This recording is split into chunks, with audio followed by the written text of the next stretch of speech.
Hello everyone, welcome to our new video. In this video, we will show you how to add Shopify store link to TikTok bio. First of all, open Shopify app from your mobile device and click on store in the right bottom. Now click on settings. Here you will see different options. Now scroll down and click on domains.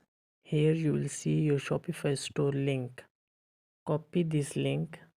Go back and open your TikTok profile. Now click on website section and paste the copied link of your Shopify store and click on save button at top right. This is the simple process to add Shopify store link to TikTok bio.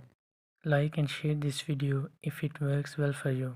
We provide tech solutions for you. Subscribe our Let Me Guide channel and press bell icon to get such more problem solving videos. Thank you.